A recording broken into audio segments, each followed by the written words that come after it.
अंजलि रसोई में फूट फूट कर रो रही है। उसके हाथ जले हुए हैं और चारों ओर पिज्जा का आटा बिखरा हुआ है। सविता माँ क्रोध से लाल पीली हो रही हैं। मैंने कहा था ना, तुम्हारे ये विदेशी खाने हमारे घर में नहीं चलेंगे। देखो आज क्या हो गया, पूरी शादी की रस्म बर्बाद कर दी तुमने। माँ जी, मैंने सोचा था कि आप सबको अच्छा लगेगा। मैं तो बस आप सबको खुश करना चाहती थी। हो गई ना खुश? तुम्हारे इस पिज्जा ने तो मेरे भाई की शादी की रस्म बिगाड़ दी। अब क्या मुंह दिखाऊंगी मैं सबको। 1 महीना पहले अंजलि की नई नई शादी हुई है और वो अपने ससुराल आई है। वो एक आधुनिक शहरी लड़की है जिसे पारंपरिक भारतीय व्यंजनों के बजाय पिज्जा बनाना अधिक पसंद है। नमस्ते माँ जी, मैं आपके लिए दिल्ली से कुछ खास लेकर आई हूँ। अरे बेटी, इसकी क्या जरूरत थी? ये क्या है? Pizza sauce? ये क्या है? Pizza sauce? हे भगवान, ये लड़की कब सुधरेगी? ये तो शुरुआत ही अच्छी नहीं हुई।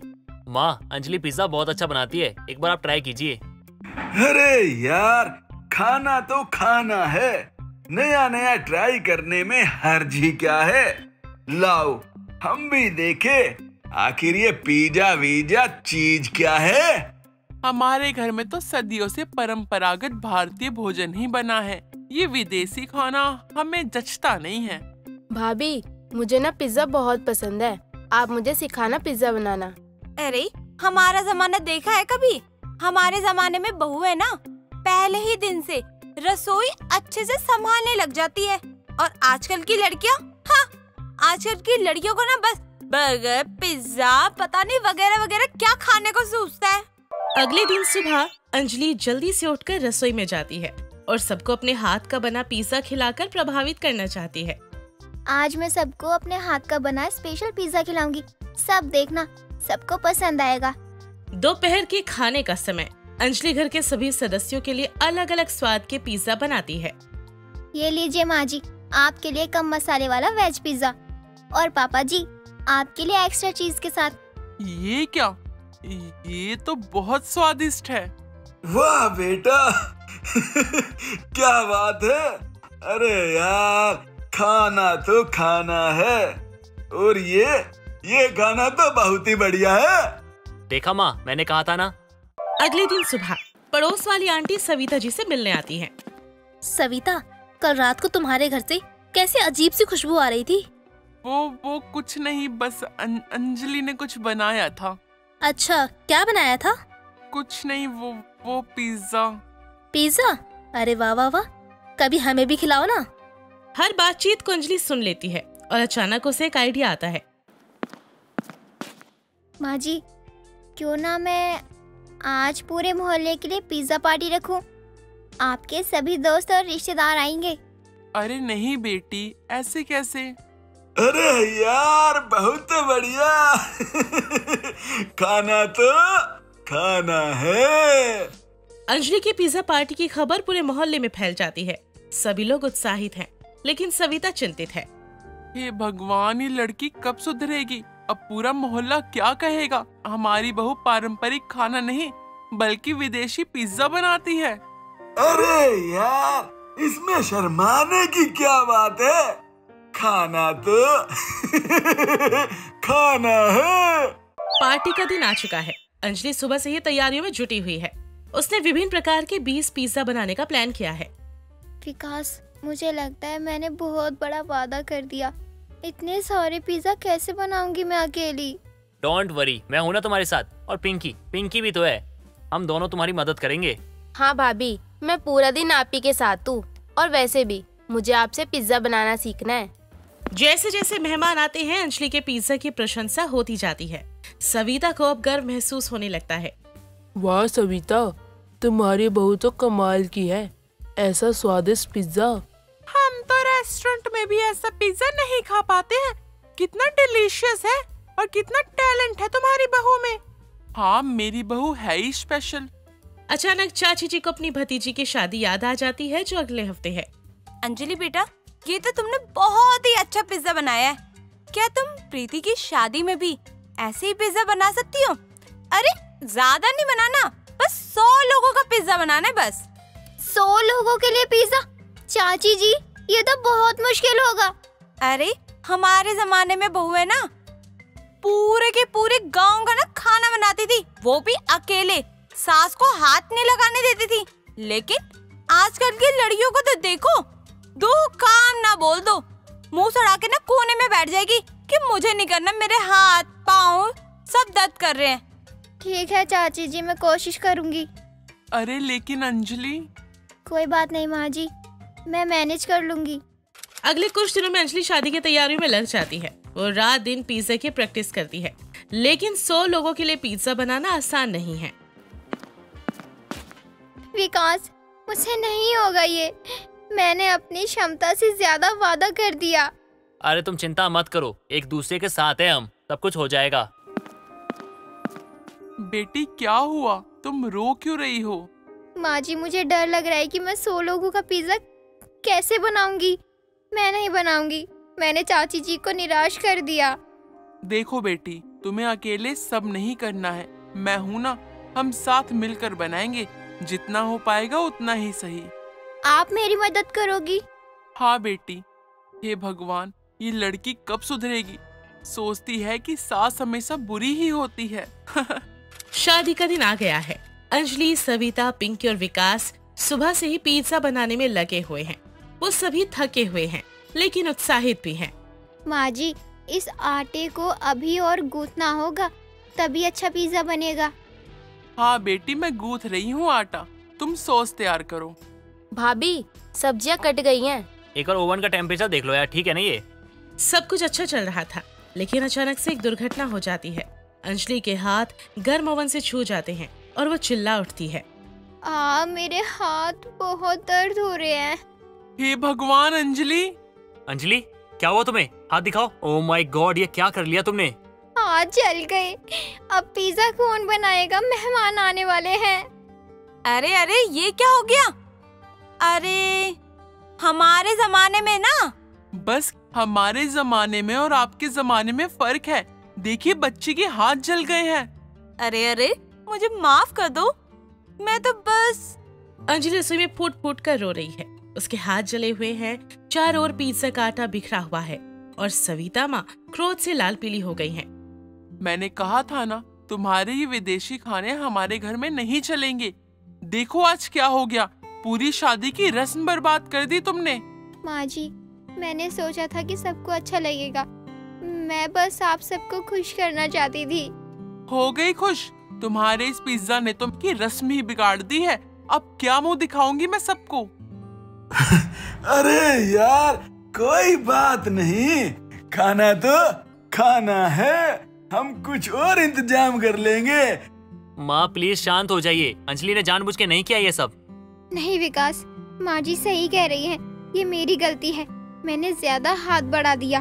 मैंने आपके परिवार की परंपराओं का सम्मान नहीं किया, अपनी ही मनमानी करती रही। बेटी, ऐसी कोई बात नहीं है, तुम बेवजह। पापा जी, मुझे एक मौका और दे दीजिए। मुझे पता है कि अब हमारे पास समय कम है, लेकिन मैं अभी भी कुछ कर सकती हूँ, कुछ ऐसा जो हमारी परंपरा और मेरे आधुनिक स्वाद दोनों मिल जाएं। अंजलि एक नया आइडिया लेकर आती है। माँ जी, हम दाल बाटी के साथ पिज्जा नान बना सकते हैं। मैंने आपकी सिखाई हुई दाल बाटी की रेसिपी सीखी है और उसके साथ मेरी पिज्जा स्टाइल नान बहुत अच्छी लगेगी। तुम्हें मेरी दाल बाटी की रेसिपी आती है?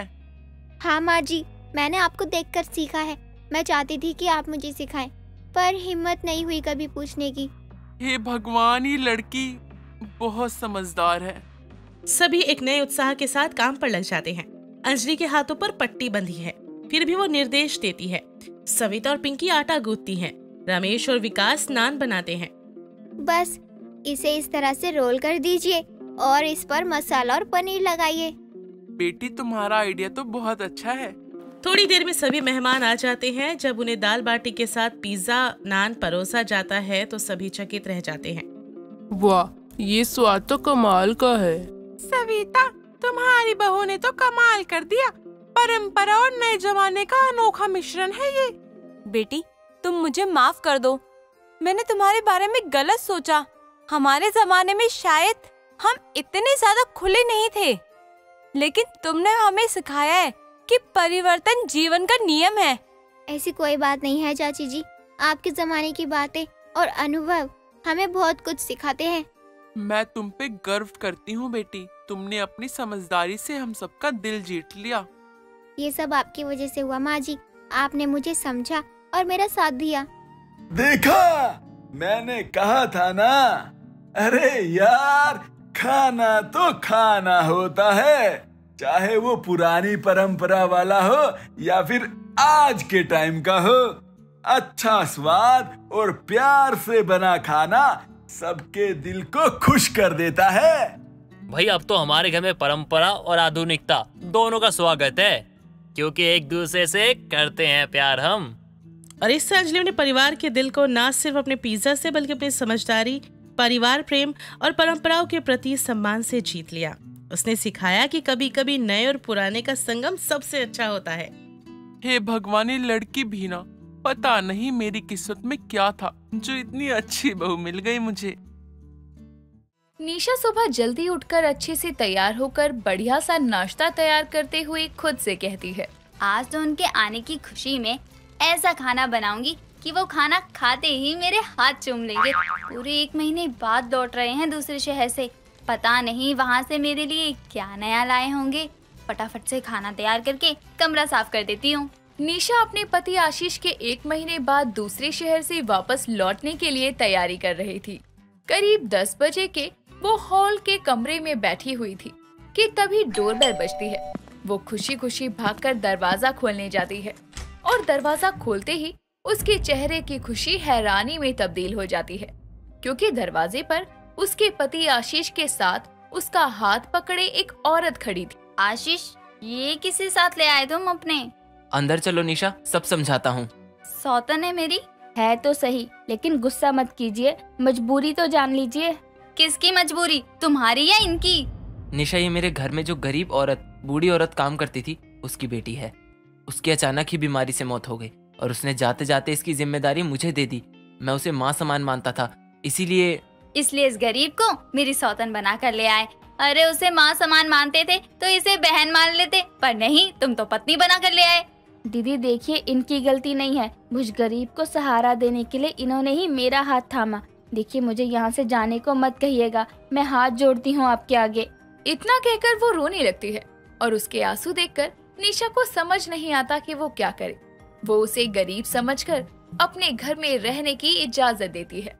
एक रोज जब निशा रसोई में पानी लेने जाती है तो देखती है कि भावना काजू बादाम के डब्बे लिए काजू बादाम मजे से खा रही है। तभी वो चिल्लाकर कहती है, अरे ओ गरीब, ये काजू बादाम फोकट में नहीं आए हैं जो चबाने बैठी है। ये काजू बादाम है? ऐसे होते हैं काजू बादाम दीदी? ऐसे होते हैं, इसे कहना क्या चाहती है? क्या पहली बार काजू बादाम देखे हैं? आपको कैसे पता? मतलब अब आप तो जानती है ना, हम गरीब हैं, तो हमारे घर में तो अम्मा मूंगफली ही लाती थी। हम तो बस काजू बादाम का नाम ही सुनते थे, पर ये काजू बादाम होता क्या है हम नहीं जानते थे। एक बात बता। पूछिए। मेरे माथे पर पोपट लिखा हुआ है। नहीं ना, तुझे काजू बादाम का नहीं पता, फिर भी गपागप ठूसे जा रही है। वो तो हम ऐसे ही खाकर देख रहे थे, हमें अच्छे लगे और फिर और खाने लगे। आप समझ रही हैं ना? हाँ, मैं समझ रही हूँ कि मेरी गरीब सौतन पहली बार मेवे खा रही है। ठीक है, थोड़े निकाल लो, पर बाकी रख दो, वरना खीर हलवे में डालने के लिए कुछ नहीं बचेगा। ठीक है। इतना कहकर वो थोड़े काजू बादाम अपने पल्लू में लेकर डब्बे को शेल्फ पर रख देती है। समय बीतता है। निशा की गरीब सौतन ना तो उससे लड़ती थी और ना ही झगड़ती थी, साथ ही घर के कामों में भी हाथ बटाया करती।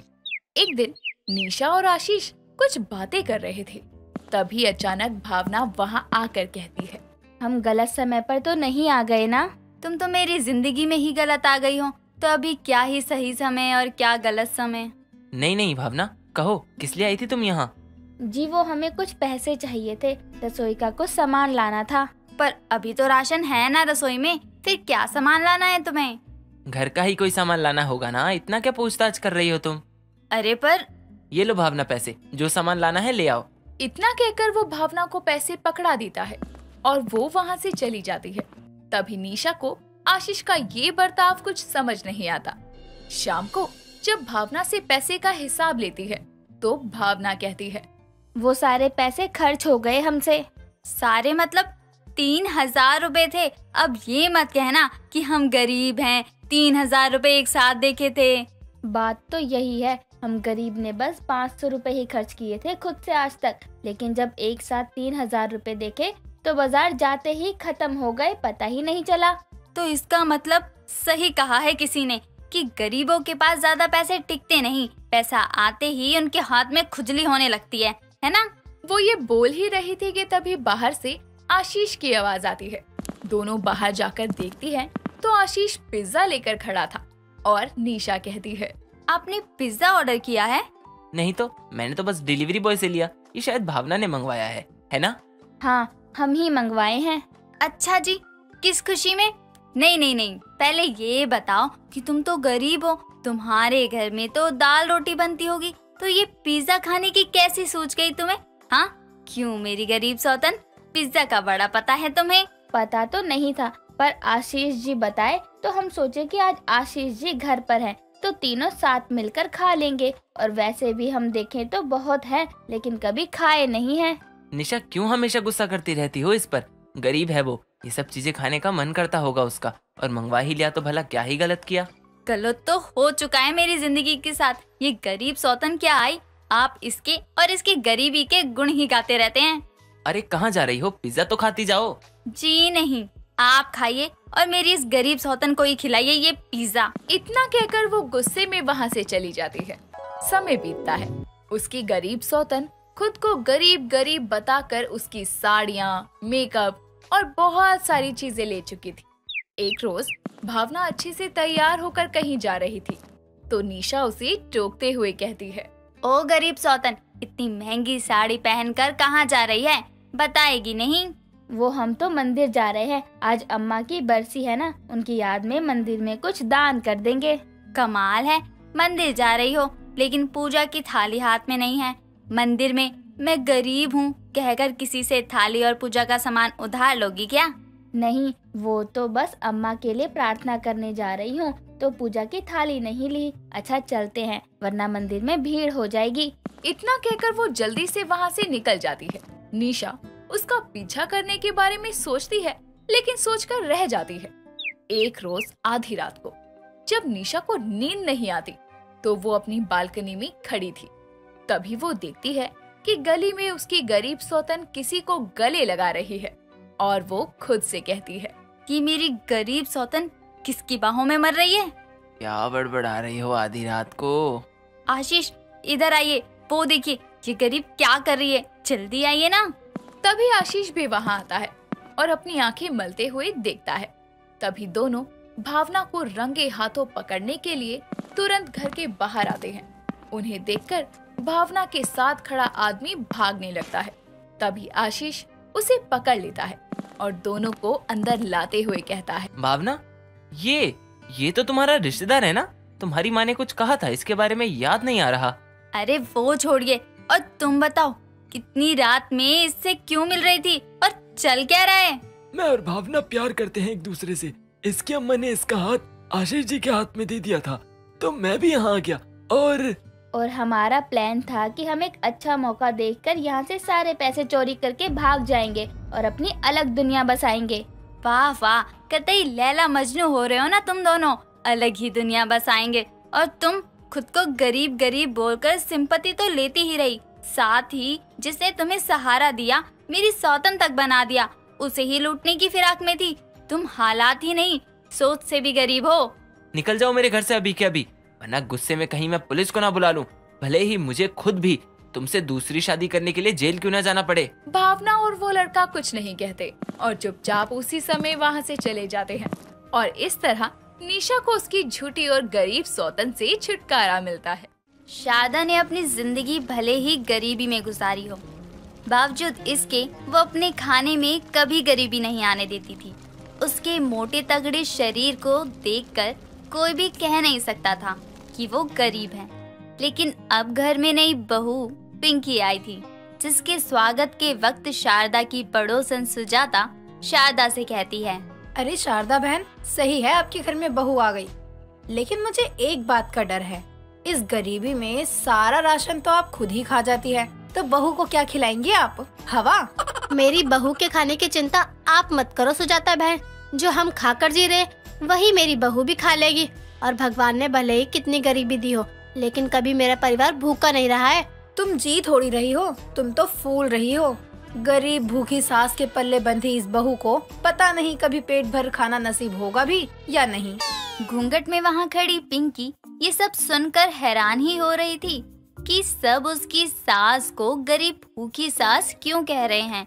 लेकिन शारदा अच्छे से अपनी बहू का स्वागत करने के बाद उसको अपने बेटे भानु संग कमरे में भेज देती है, जहाँ भानु अपनी पत्नी को कहता है, पिंकी जी, हर लड़की के अपनी शादी के बाद बहुत सपने होते हैं, आपके भी होंगे। लेकिन मैं आपको पहले ही बता दूं कि हम लोग गरीब हैं। 2 वक्त की रोटी अच्छे से देने के सिवा मैं आपकी ज्यादा ख्वाहिशें पूरी नहीं कर पाऊंगा। जी भानु जी, पता है, पर मैं भी एक गरीब परिवार से ही आई हूँ। मुझे अच्छे से आता है ऐसे हालातों से कैसे गुजारा करना है। आप चिंता मत करिए। पिंकी की समझदारी देखकर भानु को लगता है कि वो उसके घर को अच्छे से संभाल लेगी, और होता भी यही है। घर की जिम्मेदारियां तो पिंकी संभाल ही लेती है, लेकिन बेचारी रसोई संभाल नहीं पाती। पिंकी के ससुराल में इतनी गरीबी थी कि देखने को टीवी तक नहीं था, ठंडा पानी पीने के लिए फ्रिज भी नहीं था, और गर्मियों के लिए एसी तो दूर, कूलर तक नहीं था। लेकिन राशन वो पूरा भरा रहता था, क्योंकि पूरा दिन बेचारी पिंकी अपनी सास के लिए खाना जो बनाती रहती थी। ऐसे ही एक सुबह जब पिंकी रसोई में चूल्हे पर रोटियां सेक रही थी, तो वहाँ शारदा आती है और उससे कहती है, अरे बहू, तू अभी रोटियां ही सेक रही है? तो एक काम करती हूँ, मैं खाने बैठ जाती हूँ। गरम गरम रोटी खा भी लूंगी, साथ साथ खाने से तुझे पता भी चल जाएगा कितनी रोटी बनानी है। अब बस बैठ गई हैं, अब सारा आटा खत्म करके ही उठेंगी। अब पता चला मोहल्ला मेरी गरीब सास को भूखा क्यों बोलता है। इस घर में इतनी गरीबी है कि चैन से कहीं बैठने की कोई ढंग की जगह नहीं है, लेकिन खाने के लिए राशन पूरा भरा है, ताकि ये मेरी गरीब भूखी सास 24 घंटे ठूस सके। बहू, जरा रोटी रखियो इसमें 5-6। माँ जी, अभी 2 ही बनी है, 5-6 कहाँ से दे दूँ? और भानु जी को भी रोटी पैक करके देनी है काम के लिए। उसकी चिंता मत कर, वो तो दोपहर में खाना खाने आ जाएगा। नहीं दे पाई तो अभी मुझे ही खिला दे। हाँ, आप खाओगी तो किसी और को खाना मिलेगा ना। कुछ बोली क्या बहू? नहीं माँ जी, मैं कह रही थी सब्जियाँ खत्म है, पैसे दे देना, लानी है। अरे बहू, सब्जियाँ बहुत महंगी हो रही है, सही से इस्तेमाल किया कर। हम गरीब लोग इतनी महंगी सब्जी रोज रोज कहाँ से लाएंगे? और सब्जी सिर्फ रात में बनाया कर, सुबह दोपहर में तो हम नमक वाले पराठे ही खाकर काम चला लेंगे। आपका खाकर और मेरा बनाकर। जहाँ से गेहूँ आता है, ये तो आपने इतना भरा हुआ है घर में, तो सब्जियाँ नहीं आएंगी क्या? वैसे ही मैं पूरे दिन एक बार खाना खा पाती हूँ, अब वो भी क्या मैं बिना सब्जी के खाऊं? पिंकी इतना कहकर रोटी बेलने लग जाती है। तभी सामने वाली सुजाता एक गेहूं की बोरी लेकर शारदा के घर आती है। उसको आते देखकर पिंकी काम छोड़कर उसके पास जाती है और उससे कहती है, अरे आंटी, ये क्या है इस बोरे में? अरे बहू, गेहूं है। सरकार राशन में हर महीने 30 किलो गेहूं देती है, और तेरी सास ने तो अपने जेठ जेठानियों का भी नाम राशन कार्ड में लिखवा रखा है। वैसे वो लोग शहर में रहते हैं, लेकिन ये आज भी उनके नाम का राशन लेती हैं यहाँ से। वो तो मेरा बेटा गया था राशन लेने गाड़ी पर, तो वहाँ से भानु ने राशन गाड़ी में रखवा दिया और खुद काम पर चला गया। बहू, अब पता चला इस घर में गेहूं या आटा ही ज्यादा है, बाकी चीजों के लिए तो पैसे लगते हैं, इसलिए हम गरीब लोग वो सब नहीं लेते। ये फ्री है, इसलिए इनका भंडार भर रखा है मैंने। फ्री का आटा खा खा कर सासू माँ फूल रही हैं। हे भगवान, मैं तो थक गई हूँ इनके लिए रोटियाँ बना बना कर। पूरा दिन चूल्हे के आगे रोटियाँ ही सेकती रह जाती हूँ। कहाँ खो गई बहू? अरे इसको रख लियो, मैं चलती हूँ। सुजाता वहाँ से चली जाती है और शारदा वापस से पिंकी को रोटियाँ बनाने में लगा देती है। शाम के समय भानु घर आता है तो पिंकी उससे कहती है, भानु जी, आप एक गैस चूल्हा ले आइए ना। चूल्हे पर खाना बना बना कर हमें गर्मी लगती है, और कभी कभी लकड़ियाँ बदलते हुए हाथ भी जल जाता है। पिंकी जी, हमने कहा था ना, ये गरीबों का घर है, यहाँ आपको ऐसी सुख सुविधाएं नहीं मिलेंगी। माँ ने भी तो इतने सालों चूल्हे पर ही खाना बनाया है, आपको क्या दिक्कत है? जब आपकी माँ बनाती होगी ना, तब खुद खाती होगी, इसलिए उन्होंने इतने साल बना लिया। यहाँ मेरा पूरा दिन चूल्हे के आगे जाता है। इतने गरीब हो तो अपनी माँ को सिखाते क्यों नहीं कि गरीबों की तरह खाएं? खाने में तो वो कभी कोई कमी नहीं आने देती। एक बार में 15-15 रोटियाँ खाती है। तीनों टाइम इतनी इतनी रोटियाँ बनाकर हम पागल हो गए हैं। तुम हमारी माँ के खाने पर नजर लगा रही हो? अरे हद है, रोटी ही तो बनानी पड़ती है तुम्हें, इसमें क्या ही दिक्कत है? सब्जी बनाने के लिए सब्जी होती ही नहीं है आपके घर में, गेहूं फ्री मिलता है, इसलिए नमक वाले पराठे बनवा बनवा कर माँ जी मेरा ऐसा हाल कर देती है। पूरा दिन खाना बनाने के बाद मेरा खाना खाने का मन तक नहीं करता। अपनी बहू को अपने खाने के बारे में ऐसा बोलता सुनकर शारदा का दिल टूट जाता है और वो अगले दिन से अपने खाने में कमी कर देती है। सुबह अपनी सास को 15 की जगह 2 रोटी में संतुष्ट होता देखकर पिंकी को भी हैरानी होती है। माँ जी क्या हुआ, आज आपने रोटी नहीं लेनी? मैंने इतना आटा गूथा है, बताइए और कितनी बनाऊं?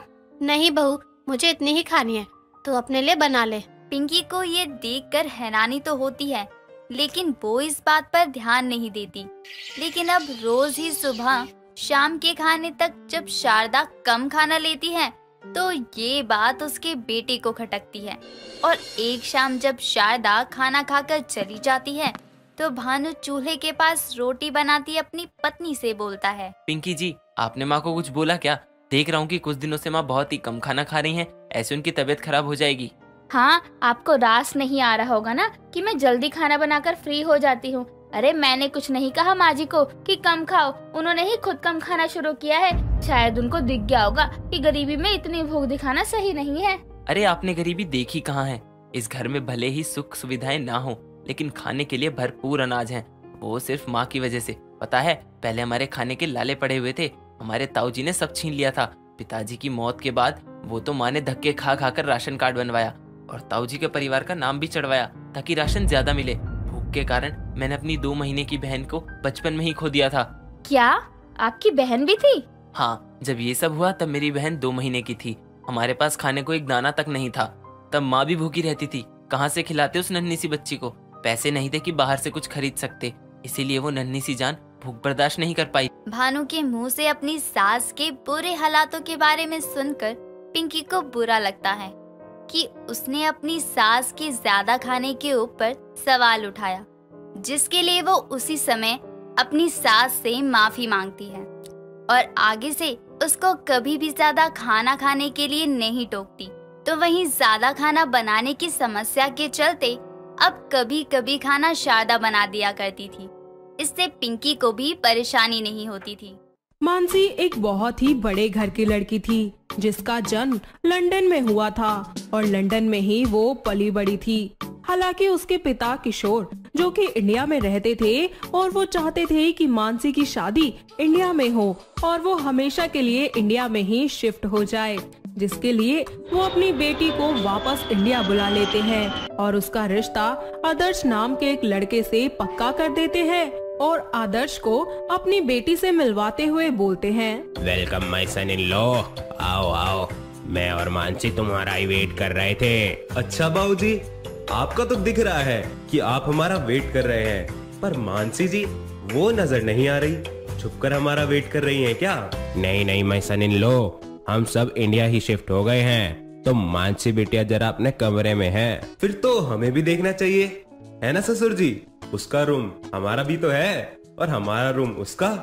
हम अभी आए। आदर्श मानसी के पास उसके कमरे में जाता है जहां मानसी सर पर चुन्नी रखकर और माथे पर बिंदी, हाथों में चूड़ी पहनकर मिरर के सामने खड़ी होकर खुद को निहार रही होती है और आदर्श को देखते ही शर्माते हुए बोलती है, अरे मेरे होने वाले पति देव जी, क्यों पहचान लिया ना मुझे? पहचान तो लिए, वैसे एक बात बोले?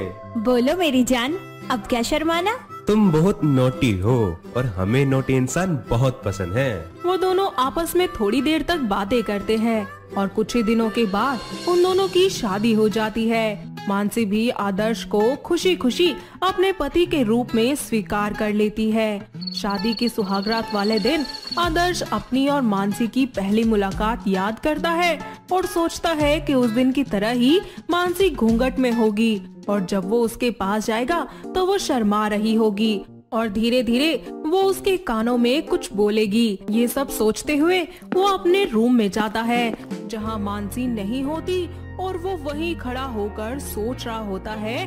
तभी मानसी 3 पीस मैक्सी पहने हुए गाते हुए पीछे से आती है, धीरे धीरे हौले हौले आजा मेरी बाहों में आ जाना। ना सर पे पल्लू डाले, ना मुझसे शर्माए, ना धीरे धीरे बोले, ना चूड़ी खनकाए। ये कैसी दुल्हन है, ये मेरी उलझन है। ओफो पतिदेव, इतना क्यों डर रहे हो? अरे तुम्हारी वाइफ ही तो हूँ, और तुम्हें तो नॉटीपन बहुत पसंद है ना, तो चलो फिर थोड़े से नॉटी हो जाते हैं। वाइफी, नोटी तो हो जाएंगे, हम कहाँ भागे जा रहे हैं, पर थोड़ा शर्माओ तो। शर्माते हुए जो नोटीपना करते हैं ना, उसका अलग ही मजा होता है। सीरियसली तुम बहुत बोरिंग हो। तुमसे अच्छा तो मेरा एक्स बॉयफ्रेंड था। माय डियर वाइफ, तो तुमने अपने एक्स के साथ सारी नोटी हरकतें कर रखी हैं? नो पतिदेव, आई एम कम्प्लीटली इंडियन, और इंडियन लड़कियां शादी से पहले किसी के साथ नोटी नहीं होती, यू नो ना। आई नो वाइफी, पर आप इतनी नोटी हैं, मुझे लगा कुछ नोटी हरकतें कर गई हो। हे भगवान, ये कैसी बीवी दे दिए हो? ऐसे ही कुछ दिन बीत जाते हैं और मानसी एक अच्छी बहू बनने की पूरी कोशिश करती है। ऐसे ही एक दिन वो आदर्श के लिए अपने हाथों से खाना बनाकर उसके दफ्तर जाती है, जहां उसको छोटे कपड़ों में देखकर सबकी आंखें फटी की फटी रह जाती है। और पियोन उसके पास आकर बोलता है, मैडम, आपको किस सर से मिलना है? आप मुझे बता दीजिए, मैं आपको छोड़ दूंगा। तो छोड़ दीजिए ना अपनी ये नौकरी, क्योंकि आप इस उम्र में भी बहुत कूल हैं। कोई भी दूसरी नौकरी मिल जाएगी आपको तो, और मैं चली अपने पति आदर्श के पास। मानसी आदर्श के कैबिन में जाती है और वहाँ टेबल पर खाना रखकर बोलती है, पतिदेव, इट्स लंच टाइम, और आज मैं आपके लिए अपने हाथों से लंच बना कर लाई हूँ। आपको लंच खाना है और बताना भी है कि कैसा बना है। अरे तुम हमारे लिए इतने प्यार से बना कर लाई हो, तो हम क्यों नहीं खाएंगे?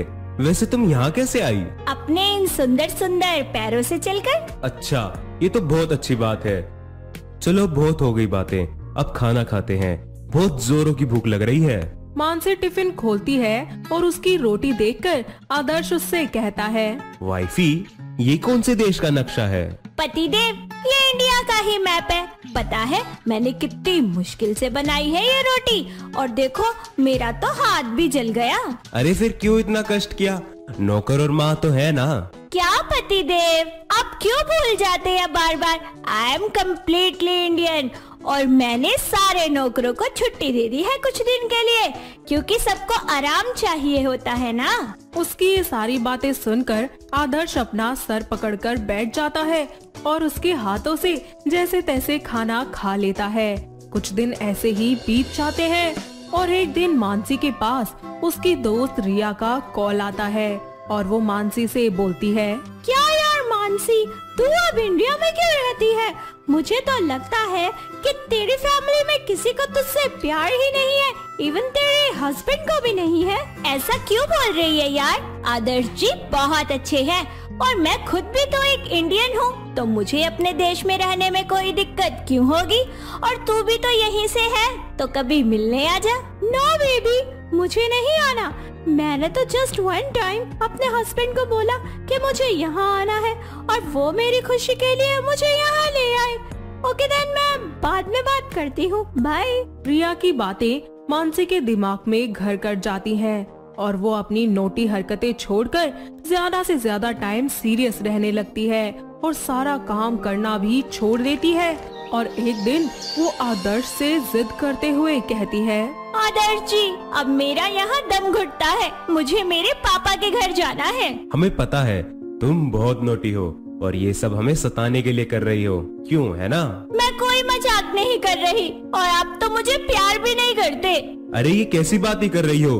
हम तुमसे प्यार नहीं करते? हमने तुम्हें आज तक किसी चीज की कमी नहीं होने दी। हमने तुमको सारे ऐशो आराम दिए। माना हम तुम्हारे पिताजी जितने अमीर इंसान नहीं हैं, और इसका मतलब ये तो नहीं हम तुमसे प्यार नहीं करते। अगर मुझसे प्यार करते तो इतने दिनों से मुझे यहाँ नहीं रखते, मुझे कहीं बाहर ले जाते, कहीं घुमा कर लाते, लंच करवाते, और मुझसे घर का इतना सारा काम भी नहीं करवाते। मानसी भूलिए मत, हमने कभी नहीं कहा था कि आप हमारे घर का काम करें। ये सब आपकी खुद की इच्छा थी। हाँ थी, और ये सब मैंने आपके लिए ही किया। मानसी आदर्श से लड़ाई करने के बाद उसका घर छोड़कर चली जाती है और रास्ते में वो रिया को देखती है। तो जब वो रिया से बात करती है तो रिया उससे कहती है, मुझे माफ कर दे मानसी, मैंने तुझसे झूठ बोला। असल में तो मैं यहीं पर हूँ और मेरे पति तेरे पति जितने अच्छे नहीं हैं। बस तेरे आगे शो ऑफ करने के लिए मैंने ये सब बोला। ये सच्चाई सुनकर मानसी को अपनी गलतियों का एहसास होता है और अपनी भूल को वो सुधारने के लिए अपने पति के पास जाकर उससे माफी मांगते हुए बोलती है, पतिदेव माफ कर दो ना अपनी नॉटी वाइफ को, उससे गलती हो गई। अरे सुबह का भूला अगर शाम को वापस आ जाए ना तो उसे भूला नहीं बोलते।